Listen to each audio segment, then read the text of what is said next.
આપણા સ્ટેજ ઉપર બિરાજમાન તમામ મહાનુભાવો, આજે ખરેખર ઇતિહાસમાં પહેલીવાર દિયોદર તાલુકામાં એવું બન્યું છે કે કોંગ્રેસ ભાજપનો એક જ નારો, કોંગ્રેસ ભાજપનો એક જ નારો, કોંગ્રેસ ભાજપનો એક જ નારો, કોંગ્રેસ ભાજપનો એક જ નારો। મારી પણ એક ગુજરાત સરકાર સમક્ષ વિનંતી છે, કોઈ પણ નિર્ણય લઈએ ત્યારે જનહિતનો પ્રશ્ન હોય, જનહિત માટે આપણે જિલ્લો બનાવતા હોય ત્યારે ખરેખર જે અભણ માણસને પૂછીએ ને તો પણ ખબર પડે કે કોંકરેજ તાલુકાના શેવાડાના ગામથી જો થરાદ જવું હોય, થરાદથી ગાંધીનગર જવું હોય તો અવળી દિશામાં જવું પડે। એટલે સરકારને પણ મારી એક નમ્ર વિનંતી છે કે આજે કદાચ આપણી પાસે શક્તિ હોય ને તો શક્તિનો સદુપયોગ થવો જોઈએ। હું પણ એક ભારતીય જનતા પાર્ટી સાથે 2001 થી જોડાયેલો કાર્યકર છું। દુઃખ સાથે કહેવું પડે છે કે આવો હરણનો અન્યાય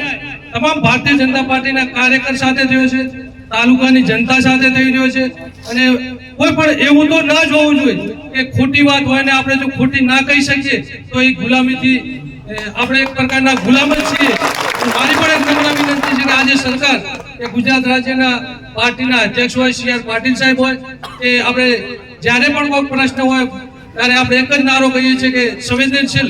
મુખ્યમંત્રી એટલે આપણા ગુજરાતના ભૂપેન્દ્રભાઈ પટેલ હોય કે આજે આપણે એમ કહી શકીએ કે ગુજરાત વિધાનસભાના અધ્યક્ષ શ્રીમાન શંકરભાઈ ચૌધરી હોય, એમની પણ એક જવાબદારી છે કે આખા રાજ્યના અધ્યક્ષ છે, એક તાલુકા પૂરતા નથી, દરેક જનતાને તમને કદાચ સ્ટેજ ઉપર બેહાડ્યા તો ન્યાયની અપેક્ષા હોય અને આપણી પાસે શક્તિ હોય એનો મતલબ એવો નથી કે નાના માણસ માટે કે નાના તાલુકા માટે અન્યાય છે। આજે હું નથી કહેતો પણ આખી તાલુકો કોંકરેજ તાલુકો તમામ કાર્યકર મિત્રો કદાચ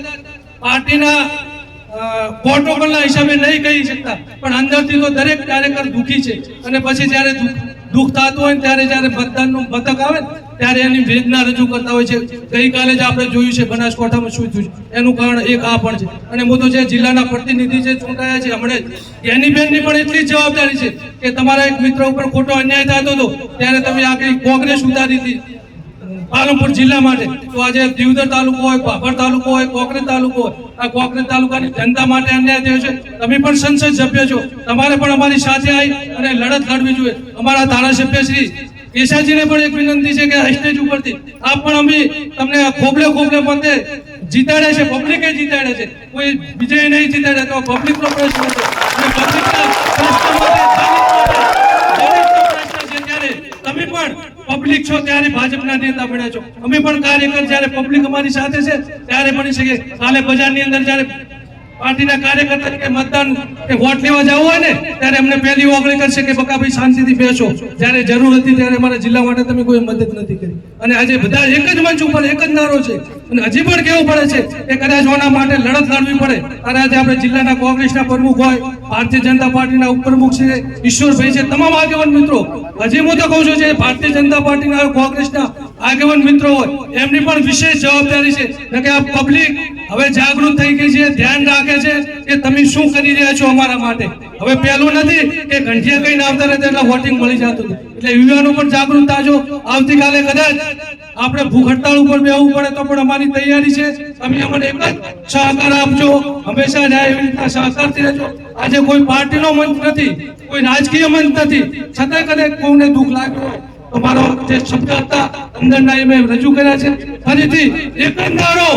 અમારો ઓગળ જિલ્લો બને, અમારો એક જ નારો, અમારો એક જ નારો,